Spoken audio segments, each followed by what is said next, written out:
This example will let us explore what happens when a line, an original line, passes through the x-axis from positive to negative and back again. What's going to happen is we'll find, according to our principle, that if n approaches 0, 1 over n will approach infinity. We'll find that we're going to get an asymptote. We'll also discover that if n is a small negative number, then 1 over n will be a large negative number. And likewise, if n is a small positive number, 1 over n will be a large positive number. So we're going to explore those behaviours as well. And finally, we'll explore the behaviour that as n is a local minimum,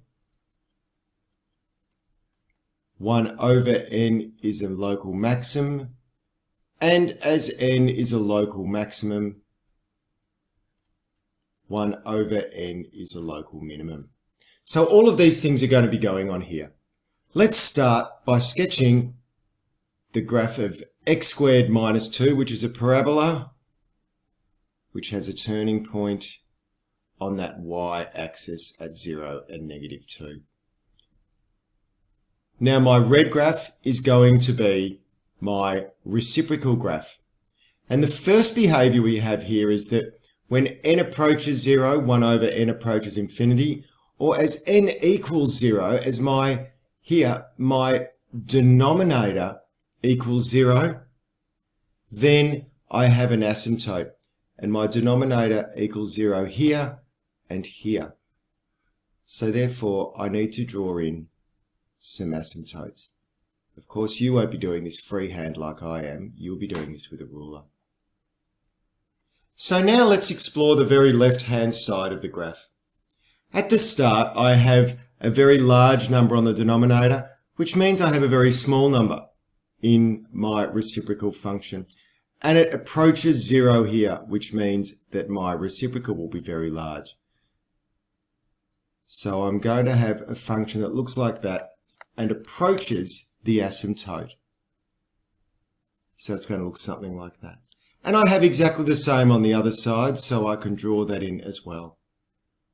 Now, I know these points where they cross will be where x equals a certain number so that the y value equals 1.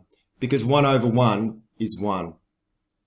So I can draw those in, and then I can realise, once I've done my algebra, what my x-coordinate is. We're not going to do that in this video because you already know how to set that up. Now for this part here in the middle, we don't have a graph. But we do know, because my original function is negative, that my reciprocal function will also be negative. We also know that at this local minimum, my reciprocal function will have a local maximum.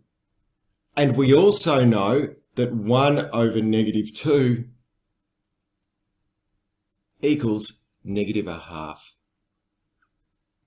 So that's going to be the y-coordinate of my reciprocal function.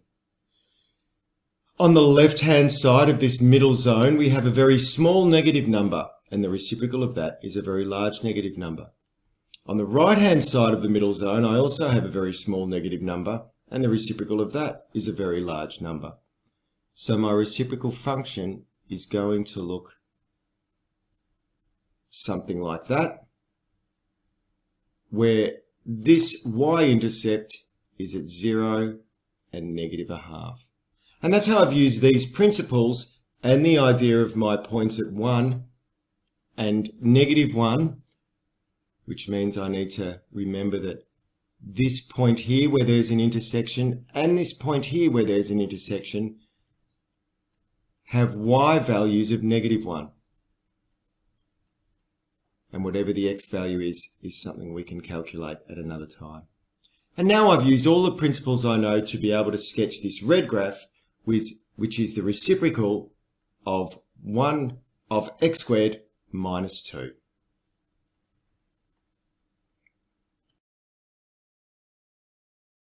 If you found this video helpful, please subscribe to my channel or like the video.